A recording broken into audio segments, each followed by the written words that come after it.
You're listening to a podcast by the Center for Action and Contemplation. To learn more, visit cac.org. The Lord be with you. A reading from the Holy Gospel as written to us by Luke. Jesus spoke to the crowds about the reign of God, and he healed those who needed to be healed. As the day was drawing to a close, the 12 approached him, and they said, "Dismiss the crowds so that they can go to the surrounding villages and farms and find lodgings and provisions. We are here in a deserted place." He said to them, "Give them some food yourselves." But they replied, 5 loaves and 2 fish are all we have. Unless we ourselves go and buy food for all these people." Now the men there numbered about 5,000. And he said to his disciples, "Have them sit down in groups of 50. They did so and made them all sit down. Then taking the 5 loaves and the 2 fish, and looking up to heaven, Jesus said the blessing, broke the bread, and gave it to the disciples to set before the crowd. They all ate, and they were all satisfied. And when the leftover fragments were picked up, they filled 12 wicker baskets. This is good news from the Lord.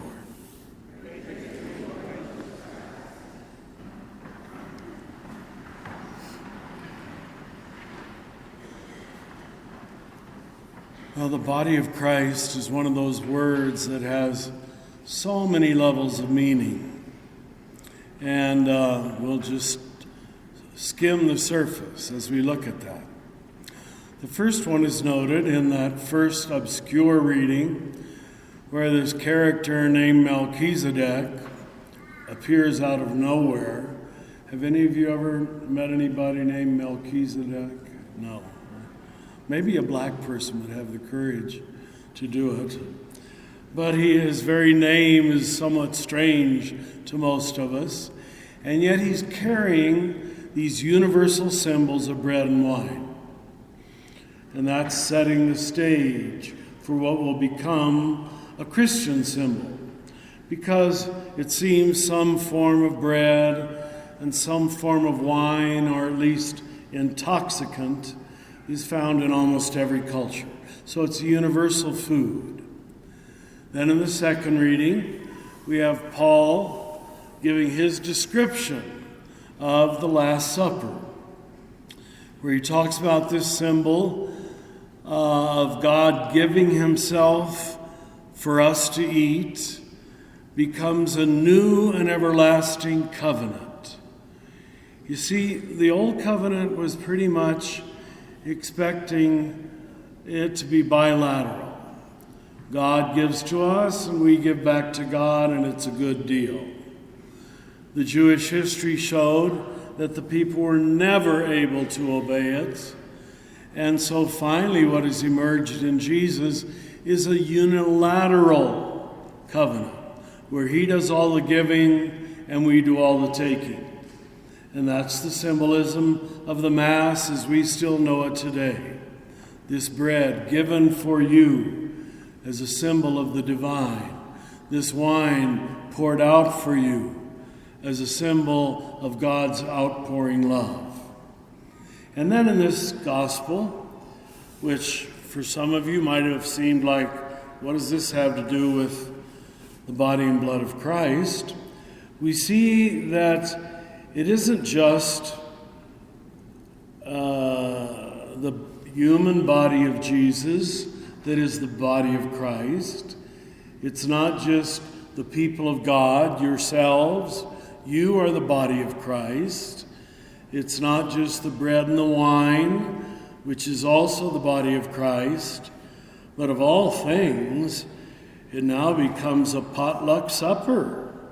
How secular can you get? It's just an ordinary meal. But here's the significance. That God in this meal, Jesus I should say, moves the people from a worldview of scarcity to a worldview of abundance. They all, like most of us do, probably when we look at our bank account, we always say there's not enough. And sometimes maybe there isn't. There's only 5 loaves and 2 fish. That's the natural human response. Without grace, without infinite love, we all live in a worldview of scarcity. And Jesus is trying to move them from this, there's not enough, to there's more than enough. It isn't just a miracle story. So what if Jesus is a magician? Wow, our Jesus can multiply fish and bread. You go home unchanged. The miracle stories are never just miracle stories. In fact, that's not even the point. It's not bread and fish that are being transformed, but hopefully your minds and your hearts to understand what it takes to move from, let's call it what it is, basically a stingy worldview. Most of us have it. We grasp, we save, we pile up, we collect, because we're just not sure there's going to be enough. And that's why the final line, all were satisfied, and there were still 12 wicker baskets left over. It's not bread and fish they're talking about, it's an abundant mind, a generous heart that can give away and not be afraid. Almost all of us, certainly myself, we have to be converted to that. We're not raised in it. I was raised with poor parents who were Kansas farmers during the dust storm and the Depression. They were not just poor, they were very poor. And so we were trained to save. When my mother took money to the bank to deposit in her savings account, you would have thought she'd have 2 acolytes on each side holding a candle. It was like making a pilgrimage to save money. She wasn't so concerned about spending money, it was just saving money. And any of you who are born lower middle class or poor, that's the way you think. We've got to save. And the trouble is, it creates an ungenerous heart where you hoard instead of surrender, where you keep instead of give away.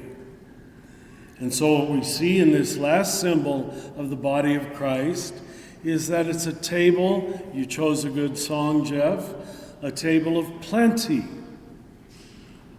And let me just put it this way, that anything that leads you to a worldview of abundance is the body of Christ. Anything that leads you to generosity of spirit is the body of Christ. As some of you know, I got a new dog. She was in bed with me this morning wrestling. I woke up with a generous spirit. So my new dog is the body of Christ. It's anything that makes you love instead of hate. Let life flow out of you instead of try to just worry, is there enough for me? Is there enough for me? Is there enough for me? Don't go there. It'll be a terrible waste of your one wonderful, godly life.